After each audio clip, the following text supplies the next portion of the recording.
모기는 피를 빨 때 잡히고 물고기는 미끼를 물 때 잡히지요. 인생도 이와 같습니다. 내가 어떤 사람을 가까이 하느냐에 따라 나의 인생도 그와 같은 인생에 저당 잡힐 수 있습니다. 놓아야 하는 인연인데 욕심을 부리고 끊어내지 못하면 나에게 독이 될 수 있습니다. 몸의 근육은 운동으로 키우고 마음의 근육은 관심으로 키웁니다. 체온이 떨어지면 몸이 병들듯 냉소적인 사람을 가까이 하면 내 마음이 병들기 마련입니다.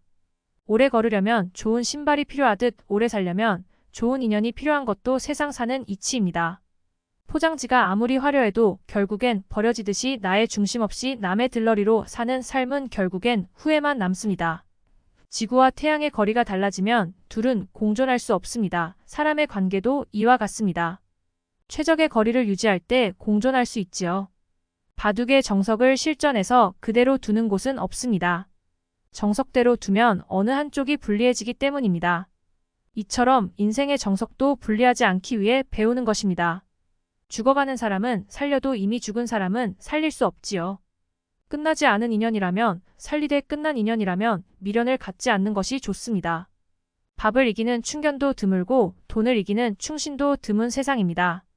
향기가 없던 몸에 향수를 뿌려주면 향기를 풍기듯 메마른 마음에 온정을 뿌려주면 사람 냄새를 풍기기 마련입니다.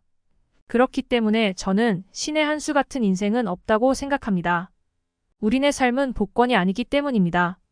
그렇다면 한 번밖에 없는 인생 어떻게 살다 가는 것이 좋을까요? 결론적으로 말하면 정답은 없습니다. 그러나 과오를 줄이는 것이 가장 인생을 잘 사는 비결일 수 있습니다. 남이 나에게 비난을 하더라도 내 마음만 바로 선다면 어떤 환경에서도 행복할 수 있습니다. 결국 과오를 줄이면 남에게 인정받고 존경받을 수 있어 가치 있는 삶을 영위할 수 있습니다. 장자는 우리 인간이 습관적으로 저지르는 8가지 과오를 항시 기억하고 행동하라고 했습니다. 이 8가지 과오를 저지르는 사람은 절대 가까이 하지 말라고 하는데요.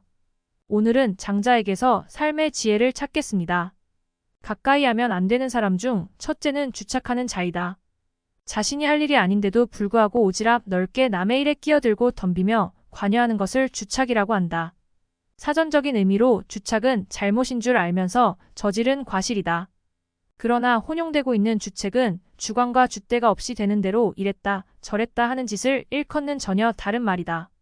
공연히 남의 제사상에 끼어들어 배나라 감나라 하는 것이다. 주착은 상대방이 청하지도 않았는데 의견을 말하는 것이니 가장 미움을 받기 쉬운 짓으로 개인의 이익을 얻기 위한 이기주의의 결과이고 꼼수다. 가까이 하지 말라. 나의 생각을 흐리고 마음의 중심을 흔들 수 있기 때문이다. 내가 세운 뜻이 있다면 어떤 방해 공작에도 의지를 굳건히 세워야 한다. 바람 속의 갈대처럼 쉽게 몸을 이어서는 안 되는 것이다. 둘째는 망령을 저지르는 자이다. 망령은 늙거나 정신이 흐려져서 말이나 행동이 정상을 벗어나 있는 상태를 말한다. 말하는 상대가 요청하지도 않았는데 끼어들고 먼저 나서서 의견을 내는 것도 망령이다. 상대방의 의견을 먼저 듣고 숙지해야 함에도 불구하고 타인의 의견보다 자신의 주장이 옳다고 주장하는 망령은 섣부른 이기심에서 나온 허세다. 특히 상대의 약점을 파고들어 수치스러움을 끄집어내는 사람은 피해야 한다. 이런 이들은 자신의 우월함을 얻기 위해 상대를 깎아내리고 양심의 가책 하나 없이 남의 상처를 뒤집는다. 지나간 과거나 과오를 드러내어 끊임없이 상처를 덧나게 하는 부류들은 상대를 폄하하는 것에 급급하여 본인의 악행을 보지 못한다.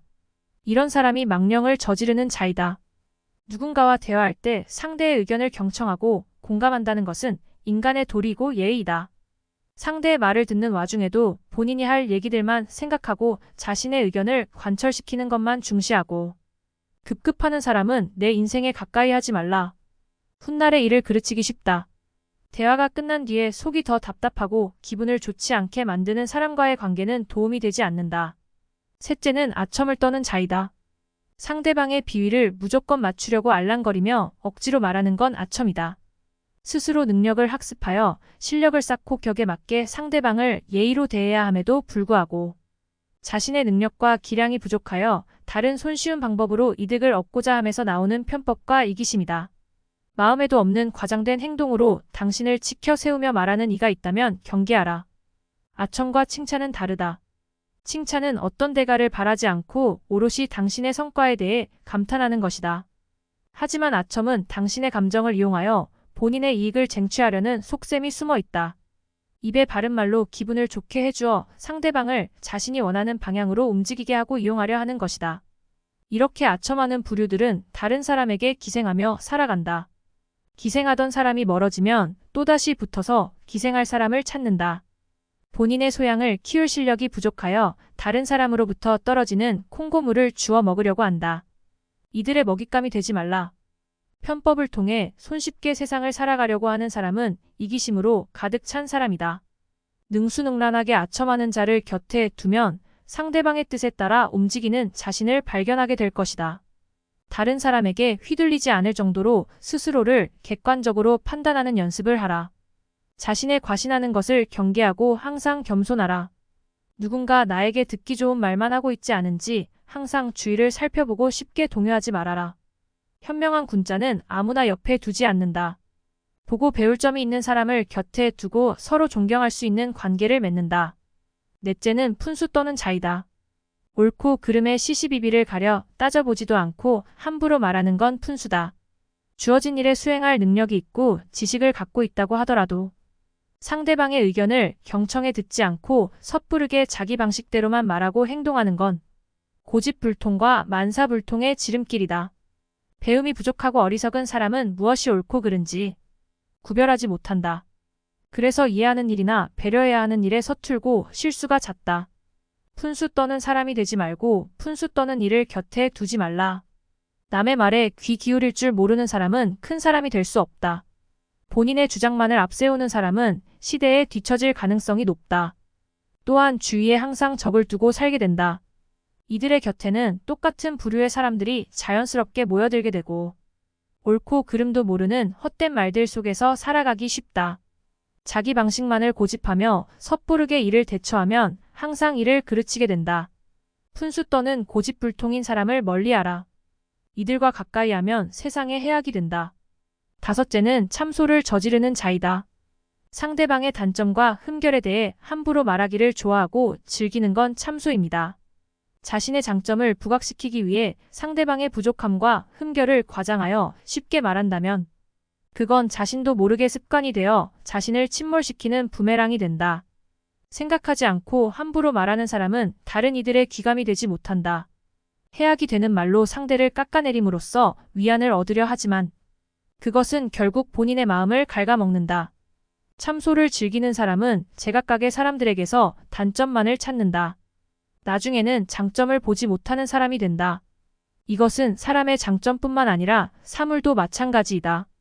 세상을 보는 눈이 좁아지고 다른 사람으로부터 깊은 신뢰나 믿음을 얻기 어렵다. 뒤에서 뒷담화를 하거나 앞에서 험담을 할 때에도 그것을 듣는 사람이 동의하고 맞장구를 쳐준다고 할지라도 그것이 당신을 평가하는 잣대가 된다는 점을 잊지 말라. 남을 낮춘다고 해서 내가 높아지는 것이 아니다. 참소를 하는 이들은 본인이 남을 깎아내리는 것을 즐기는 반면 누군가가 자신에게 조언을 하면 쉽게 분노하고 화를 낸다. 그들에게 조언을 하거나 조언을 구하는 것은 소기의 경을 읽는 것과 같다. 이런 사람들은 누구와 있어도 편을 가른다. 본인의 의도와의 관계가 정립되기를 강요한다. 좋은 사람과 적이 되고 싶지 않다면 참소를 저지르는 자를 멀리하라. 그들의 어두운 기운과 습관이 나에게 물들기 쉽다. 여섯째는 이간질하는 자이다.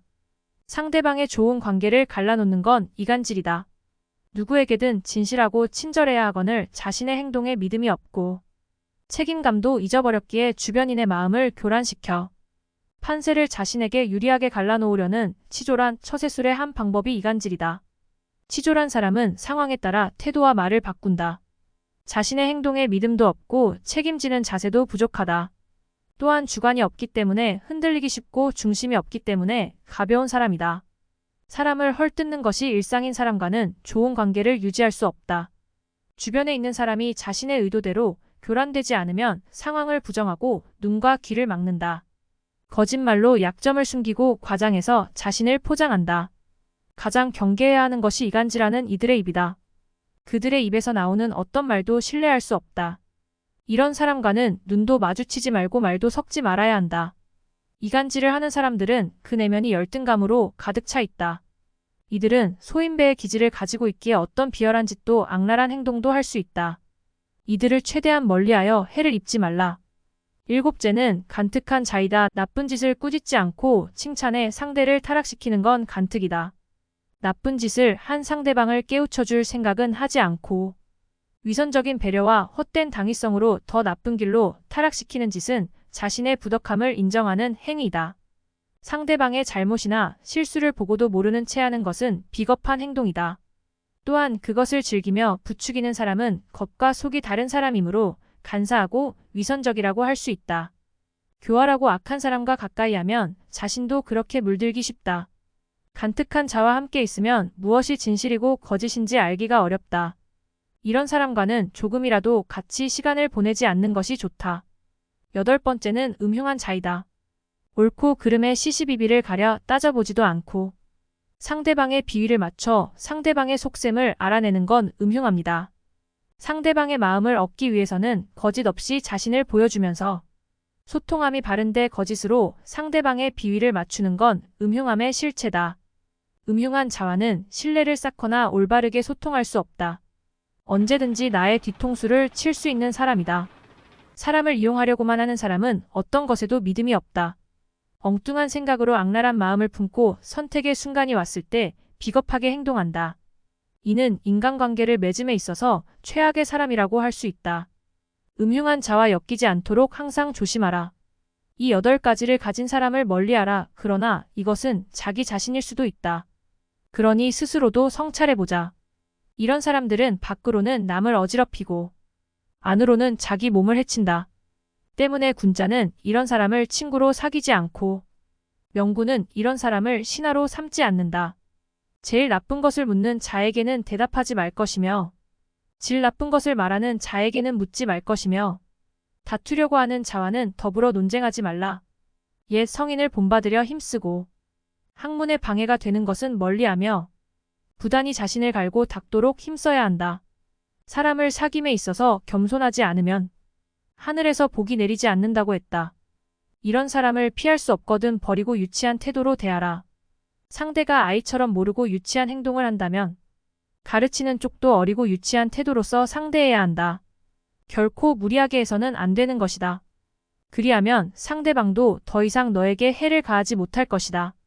지략가는 관점을 자주 바꾸고 웅변가는 말이 조리 있고 순서가 맞는지 따지며 비평가는 남과의 논쟁을 즐긴다. 하지만 이 모든 것은 직업적 탐욕에서 비롯된 것이다. 관리는 승진이 목표이며 씨름꾼은 상대를 넘어뜨려야 비로소 뽐낼 수 있다. 용기 있는 사람은 혼란한 시기에 진가가 드러나고 초야에 묻힌 학자는 청렴한 명성을 바라며 인의를 숭상하는 사람은 인간관계를 가장 중요하게 생각한다. 우리는 무엇 때문에 사는가, 무엇을 위해서 열심히 일을 하는가, 좀 더 풍요롭게 살기 위해서, 더 행복하게 살기 위해서, 더 잘 살기 위해서 살려고 할 것이다. 인생에서 잘 산다는 건 잘 놀다 가는 것이다. 여기서 잘 논다는 건 완전한 자유를 의미한다. 자유로운 것은 내가 가진 것 또는 명예, 인기 등 다양한 욕망으로부터의 자유로움을 말한다. 인간 세상에서 일어나는 모든 일이 세옹지마이니 앞에 벌어지는 결과만을 가지고 너무 연연해하지 마라. 나에게 일어나는 일들을 일일비하지 않고 나 자신으로 온전히 살아야 한다. 사람의 인생이란 준마처럼 빠르다. 여름에만 사는 매미가 겨울을 어찌 알겠는가. 숲은 아무리 커도 박새의 집은 나뭇가지 하나로 충분하다. 쓸모없이 큰 나무라도 쉴 그늘을 만들어준다. 죽음은 하늘의 본분을 다하고 자연으로 되돌아가는 것이다. 풀로 불을 끄려고 하거나 물로 물을 막으려 하지 말라. 꽃은 아름다울수록 빨리 꺾이고 나무는 고들수록 빨리 베인다. 지혜롭게 때에 적응하고 덤으로 순종을 실천하라. 물고기는 물에서 살아야 잘 살고 사람은 도에 살아야 잘 산다. 주변과 조화를 이루는 것이 고요한 하늘로 들어가는 것이다. 풀을 뜯고 뛰어노는 것이 말에게 가장 큰 지혜이다. 사람은 누구의 지시를 받고 이 세상에 살고 있는 것인가? 유학자의 옷을 입었다고 돌을 터득하는 것은 아니다. 지도자가 말이 많으면 사람들은 서로 의심하고 분열한다. 무심의 경지에 이른 궁사야말로 위급한 상황에서 솜씨가 나온다. 사람들은 권력의 자리를 따르지 권력자를 따르지 않는다. 절대자는 은밀히 숨어서 없는 듯 엄연히 존재한다. 좋을 때는 지나치게 칭찬하고 나쁠 때는 지나치게 비난한다. 지나친 것은 늘 신뢰를 잃게 한다. 호랑이의 성질을 거스르면 길들인 조련사도 해친다. 다수라고 무조건 옳지 않고 소수라고 무조건 그르지 않다. 교묘하고 아름다운 말은 이치에 맞지 않는 경우가 많다. 하늘은 높고 땅은 낮은 것처럼 자연에는 순서와 서열이 있다. 삶의 지혜를 터득한 사람은 정작 아무 말도 하지 못한다. 그는 말을 다 전할 수 없고 말은 뜻을 다 전할 수 없다. 따라서 인식하기보다는 체험을 중요시해야 하고 이론보다는 실제를 중요하게 여겨야 한다. 눈으로 더 보려고도 하지 말고 귀로 더 들으려고도 하지 말라. 잔꾀를 부리면 천성이 삐뚤어지고 참된 도를 깨달을 수 없다. 원숭이에게 사람 옷을 입혀준다고 원숭이가 사람 같아 보이겠는가? 가치는 알에서 태어나고 물고기는 물속에서 자란다. 지혜와 재능이 있어도 쓰지 말고 자연의 이치와 순리에 따르라. 오직 순수한 정신과 건강한 영혼을 유지하라. 사람은 평생을 살아도 세상의 일부만을 알 뿐이다. 노래기는 뱀을 부러워하고 뱀은 바람을 부러워한다. 모기가 태산을 짊어질 수 없으며 노래기가 황하를 건널 수 없다. 덕을 갖춘 닭들은 싸움에서는 이긴다. 재능을 살려 꾸준히 연마하면 그것이 곧 천성이 된다. 욕심을 비우고 일에 몰두하면 그 일이 신의 경지에 이른다. 눈이 있어도 보지 못한 것처럼 귀가 있어도 듣지 못한 것처럼 명예를 얻으면 비난을 받고 어리석으면 속임을 당한다. 시비를 초월하여 대자연의 태도를 걷는 자만이 화를 면할 수 있다. 고든 나무는 먼저 베이고 좋은 우물은 빨리 동난다. 농나무에서 재주를 부리던 원숭이도 가시나무에서는 벌벌 떤다. 제비가 처마에 집을 짓는 것은 그것이 가장 안전하기 때문이다. 흙탕물만 보면서 사는 사람은 맑은 연못이 있다는 것을 모른다. 얼굴이 예뻐도 미워 보이고 얼굴이 미워도 예뻐 보인다. 변화하는 겉모습이 아니라 그 현상 안에 도가 존재한다. 해와 달은 계속 바뀌고 밤과 낮도 계속 바뀐다. 물이 흐르는 본성을 타고난 것처럼 군자의 깨우침도 저절로 타고난다.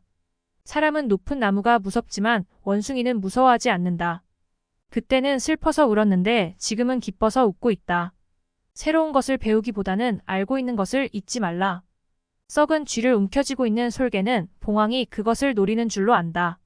자신의 마음을 미루어 보면 남의 마음을 알 수 있다. 좋아하는 것들의 대부분은 육감을 만족시키는 것들이다. 평생 재물을 얻으려고 그토록 애써 수고한 땀과 노력에 비하면 그들이 재물을 통해 누리는 행복이나 기쁨은 너무나 작다. 세상은 넓고 할 일은 많지만 나는 오직 매미만 잡을 뿐이다. 안에 있어도 밖에 있어도 뽐내지 않는다. 쌀겨를 먹고 사는 것이 죽는 것보다 훨씬 낫다. 도를 얻으면 하늘도 높아지고 해와 달도 밝아진다. 작은 지혜로 큰 지혜를 넘보지 말라.